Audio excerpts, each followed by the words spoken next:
We're just outside of Appenzell in Switzerland, making our way to Seealpsee. It's just behind this ridgeline right here, and you can also see Sentis, one of Switzerland's most famous fountains.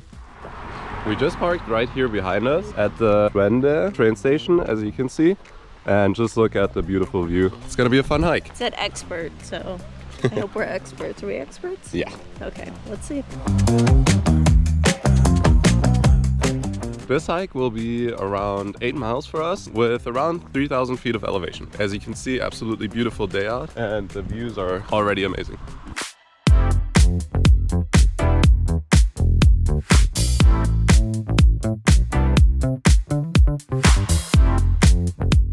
Half a mile in, we're making our way through a valley here, moving closer and closer to where we start climbing. But yeah, just an absolutely beautiful day out. It's definitely gonna get warmer from here. After about 0.7 miles, the trail takes you along the river right here. Super pretty. And warmer it would get. Even though this hike is marked with around 10 miles on commute, there is this long out and back stretch, as you can see on the map. So it really depends on where you park. We parked a little further up, so we were planning with around 8.5 to 9 miles. About a mile in, we start climbing. At least it's a little shaded, so that feels nice. We'll see if it stays that way.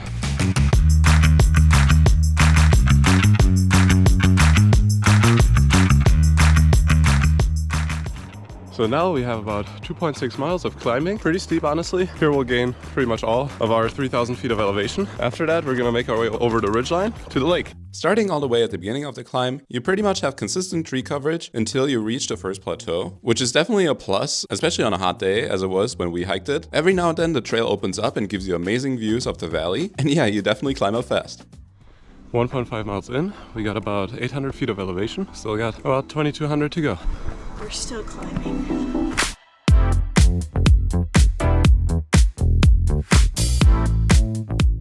1.8 miles in, the trail really opens up, as you can see. Just beautiful views as we're making our way across this ridgeline right here.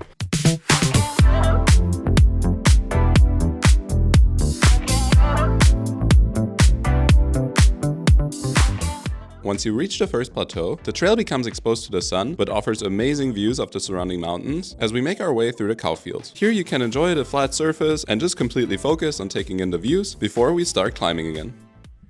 Yeah, about 2 miles in, we have 1,300 feet of elevation, and you get to this little plateau here, where it's a little flatter.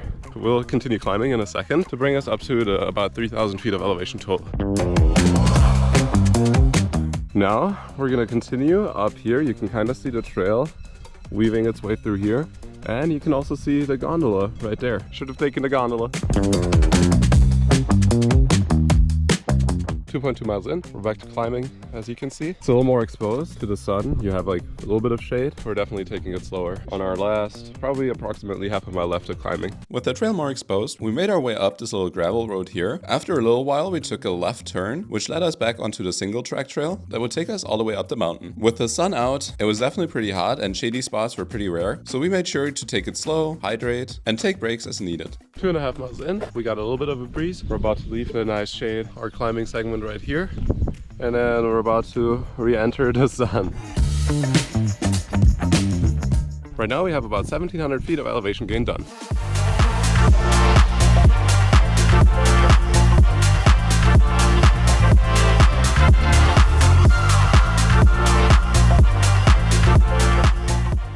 .7 miles in, pretty much 1,900 feet of elevation. We're walking right under the cables. Maybe for the next time we'll just do that all the way up. But yeah, looks like we're slowly making our way to the top.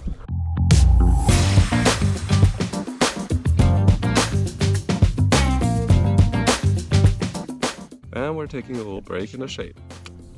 With the gondola going up and down just ahead of us, we made our final push. This led us right along the cliff face with pretty cool rock and cave formations. One of the main attractions right at the top is the Escher Wilkirche guest house, perched dramatically into a vertical cliff face. It is one of the most iconic mountain huts in the world. It gained international fame after being featured in National Geographic and on Aston Kutcher's Instagram, making it a bucket list spot for travelers. Right next to it are the prehistoric Wildkirche caves, once inhabited by Neanderthals. Today we can enjoy traditional Swiss dishes like Rösti, Appenzeller cheese, while soaking in views over the Seealpsee Valley.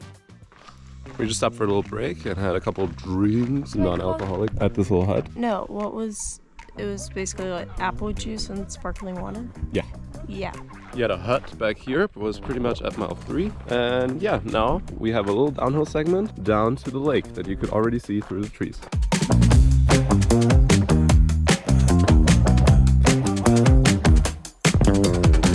From the hut, the trail down to the lake is pretty steep, and it's actually marked as a dangerous segment on Komoot. Again, nothing too crazy. You just gotta take it slow, especially in good conditions. It's not a problem at all. Just make sure you bring the right shoes and have some experience on the trails, because the drop on the left is pretty bad. We continue to make our way down. From here, we should only have about 1.5 miles to the lake.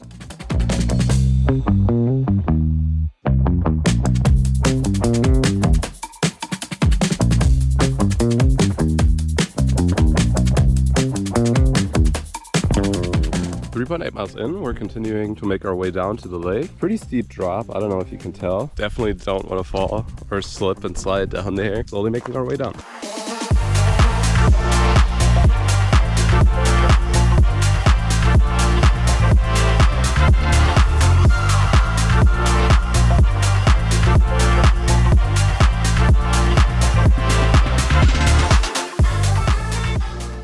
4 miles in, we're hitting a little flat segment basically, and we're gonna make our way all the way back there, and that's where the lake should be.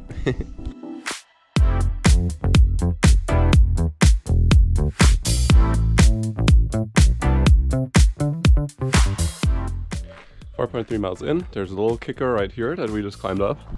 And now you hit this little segment right along the stone right here. We should be at the lake in about half a mile, I would say.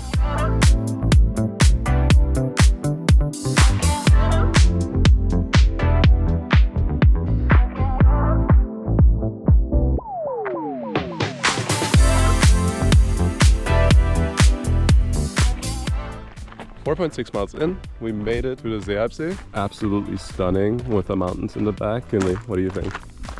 Gorgeous, gorgeous, gorgeous. Yeah, we're gonna find a cool spot to like chill a little bit and then maybe get in the water. We'll see.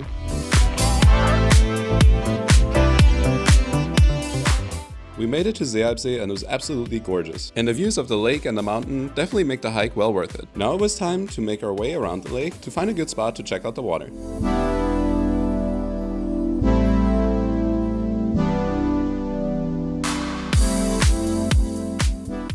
Yeah, the lake is just absolutely stunning. Like, it's even hard to get the mountain and the lake in the same frame. We're at around like 3,600 feet of elevation here, but yeah, absolutely beautiful. We're gonna find a spot over there where we're having the sun, having the shade, and then settle down a little bit and take a little breather.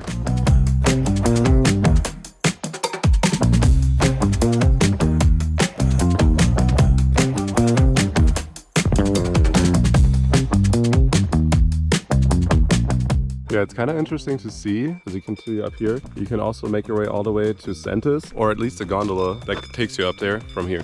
On your way around the lake, the cows are a steady companion. They pretty much just roam around or lay around the whole lake and are just a cool sight to see. On our way over to the other side of the lake, we also checked out one of the local huts that offered milkshakes amongst other things. In the end, we ended up getting one, but it looked very delicious. As we made our way to the other side of the lake, we settled down for a little picnic and just took some time to relax, enjoy the views, and recover, and also dip our feet in the water. We didn't get all the way in here, which I kind of regret now, looking back at it, but with the about 2-mile descent into the valley, you're not as warm as you are on the climb anymore, which is kind of annoying, but for the next time we know, we just have to get in the water. Yeah, it's kind of cool. We were all the way up there. This is where we took a break at the hut. Now we're at mile 5.4, making our way back.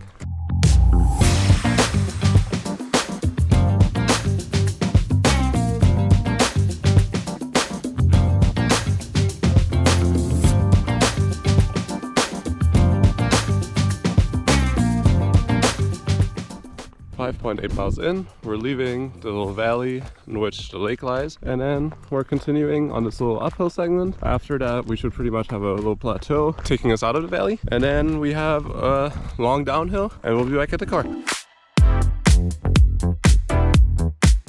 Yeah, again, kind of cool, the hut that we took a break at, and then the gondola station all the way up here. So that's always an option too, taking the gondola up, or even just taking the trail we're taking back now, just taking that up to the lake and then hiking back on the same trail.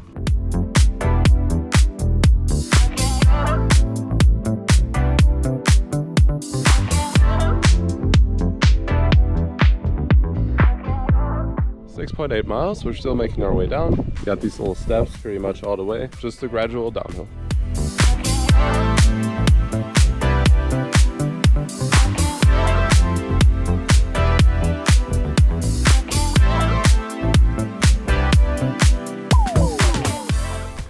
7.6 miles, we made it back to the gondola station and the gondola coming in right now. From here we have about like 0.4 miles back to our parking lot. That will conclude our hike. Yeah, with that we finished the hike with just under 9 miles and 2,400 feet of elevation. Thanks for watching and we'll see you on the next one. See you later.